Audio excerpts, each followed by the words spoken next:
13세에 영국의 미래 왕을 임신한 소녀 마거릿 보퍼트의 비극적인 이야기. 튜더라는 이름은 울프홀, 월프홀의 성공 덕분에 권위적인 엘리자베스 1세, 악명 높은 헨리 8세, 교활한 토머스 크롬웰을 즉시 떠올리게 한다. 하지만 이 거대한 인물들 뒤에는 거의 알려지지 않은 한 여인이 있었다. 바로 마거릿 보퍼트였다. 그녀는 첫 번째 튜더 왕 헨리 7세의 어머니이자 장미 전쟁에 거친 소용돌이를 해치고 자신과 아들을 지켜내며 영국 왕좌의 근간을 흔든 인물이었다. 마거릿은 1443년 5월 31일 영국 베드퍼드셔의 플레초에서 태어났다. 그녀의 아버지 존 보퍼트 서머셋 공작은 딸이 태어난 지 1년 만에 의문의 죽음을 맞았다. 많은 사람들은 그것이 자살이라고 믿었고 이는 가문의 명예에 씻을 수 없는 오명을 남겼다. 단 한 살에 불과한 마거릿은 막대한 재산을 상속받은 상속녀가 되었고 권력과 부를 탐하는 남자들에게는 최고의 먹잇감이었다. 짧지만 평화로운 어린 시절을 보냈던 마거릿은 당시로서는 드물게도 어머니 마거릿 보샹 서머셋 공작 부인의 손에서 직접 자랐다. 공식적으로 헨리 6세 왕은 그녀의 후견인으로 강력한 귀족 2명을 차례로 임명했지만 실제로는 어머니의 영향력이 절대적이었다. 어머니는 딸의 지적 능력을 자랑스럽게 여기며 수준 높은 교육을 시켰고 프랑스어까지 유창하게 하게 했다. 이는 훗날 마거릿의 번역 작업에도 귀중한 자산이 되었다. 그러나 1455년 서퍽 공작이 사망하자 운명의 전환점이 찾아왔다. 왕은 마거릿의 후경원을 자신의 이복 형제인 에드먼드와 오원 튜더에게 넘겼다. 12세에 불과했던 마거릿은 후견인인 에드먼드와 결혼하게 된다. 15세기 당시 12세 소녀의 결혼은 법적으로 가능했지만 그 나이에 부부관계를 맺는 것은 사회적으로 지양되었다. 역사가 엘리자베스 노튼 박사는 이렇게 말한다. 15세기에는 어린아이와 결혼하는 것은 가능했지만 아이일 때는 관계를 갖지 않는 것이 당연했다. 하지만 에드먼드 튜더는 관습과 양심을 무시했다. 그해 마거릿은 여전히 어린 나이에 강제로 임신하게 되었고 그녀의 인생은 비극으로 치달았다. 그리고 단 13세에 미래의 영국 왕을 낳게 된다. 1사 웨익슈 1사 욕실. 겨울에 출산 펜브룩 성을 스치는 겨울바람은 돌벽을 흔들며 울부짖었다. 그리고 청천벽력 같은 소식이 전해졌다. 에드먼드 튜더가 전투에서 붙잡혀 감금된 채 전염병에 걸려 죽었다는 것이었다. 불과 1년 전 그녀를 아내로 맞이한 남자는 이제 차가운 시체로 변했고 마거릿은 13세의 나이에 홀로 웨일스의 차갑고 적대적인 땅에서 홀몸으로 아이를 품게 되었다. 그녀 곁에 남은 유일한 보호자는 시동생 제스퍼 튜더였다. 그는 그녀를 지켰지만 닥쳐올 고통을 대신 짊어질 수는 없었다. 1457년 1월 낯빛 하늘 아래 진통이 시작됐다.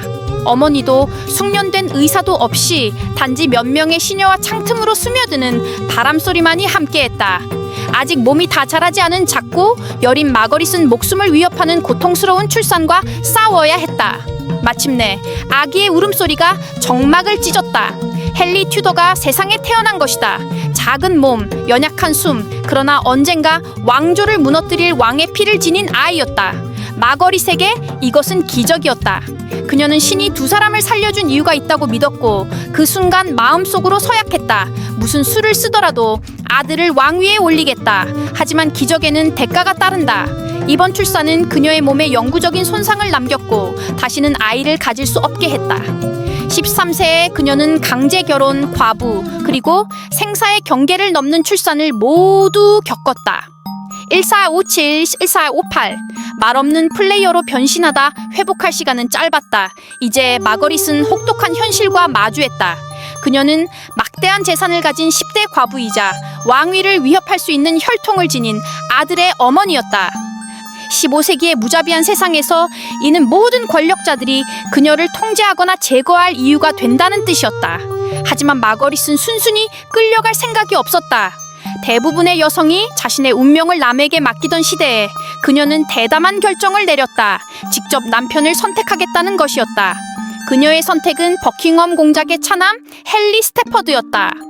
장남이 아닌 그는 가문의 자기를 물려받지 못하지만 귀족 사회에서 유용한 인맥을 갖고 있었다. 마거릿에게 그는 이상적인 선택이었다.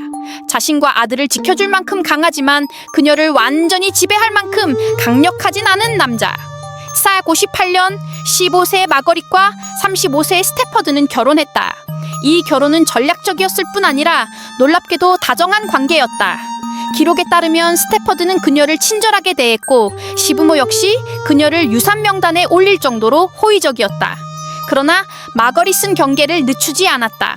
그녀는 요크가의 에드워드 4세 왕 아래에서 충성스러운 귀부인 역할을 연기했고 스태퍼드 역시 왕을 위해 싸우며 충성을 입증했다.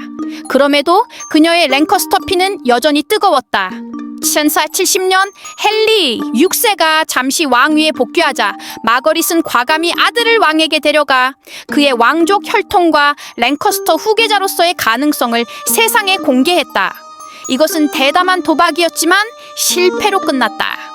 에드워드 4세가 곧 복귀해 헨리 6세를 살해하고 랭커스터 가문의 왕권을 끝장냈다. 헨리 튜더는 프랑스로 망명해야 했다. 마거릿은 영국에 남아 겉으로는 요크파에 충성하는 척하면서 속으로는 은밀히 동맹망을 엮어나갔다.